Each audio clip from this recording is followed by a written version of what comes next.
C'est terminé entre la Guinée et le Niger, les amis. Match nul, un but partout. La Guinée n'a pas pu gagner cette équipe de Niger, les gars. Donc, un très bon trêve international pour l'équipe nationale guinéenne sur l'ensemble. C'est un très bon trêve international, les gars. Après la victoire contre le Libéria 2-0 et un match nul aujourd'hui contre le Niger. Voilà. Quand il fait un trêve international sans défaite, c'est un très bon. Voilà. Au moins, ça a renforcé un peu l'esprit de l'équipe. Surtout pour M. Paulo Duarte qui jouait son 6e match aujourd'hui avec l'équipe nationale guinéenne, qui a fait 3 victoires, 3 matchs nuls, 10 buts marqués, 4 buts encaissés. Les amis, c'est quelque chose de très important pour l'équipe nationale guinéenne. Voilà. Au moins, ça nous soulage un peu les défaites, ça diminue un peu les gars. Voilà. Donc, quelque chose, cette match d'aujourd'hui, les gars, moi, je n'ai pas grande chose à dire, surtout contre cette équipe de Niger. J'aimerais voir la Guinée contre une autre grande nation, voilà, comme ils jouaient contre l'Algérie, voilà.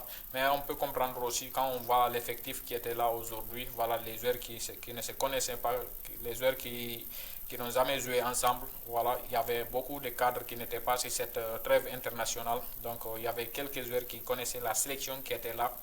Mais quand même, c'est un bon parcours sur cette trêve internationale, les gars, surtout.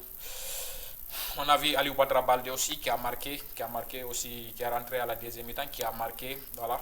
Mais sur l'égalisation de la Niger, voilà, la défense n'était pas, l'attaquant de Niger était entre 5 défenseurs, c'est là il a pu marquer, égaliser pour l'équipe de Niger. Là, il y avait quelques litiges, voilà, il y avait quelques défauts de la défense.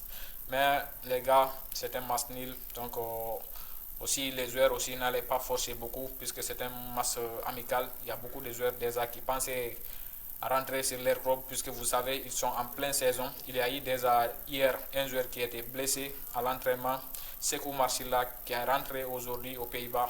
Voilà, donc les gars, abonnez-vous. La suite de l'affaire Tanzanie-Guinée, ça continue les gars, surtout sur le championnat guinéen encore, surtout l'actualité des footballeurs guinéens. Abonnez-vous ici les gars, on va s'amuser ici ensemble, on va toujours essayer de vous donner les meilleures des informations les gars.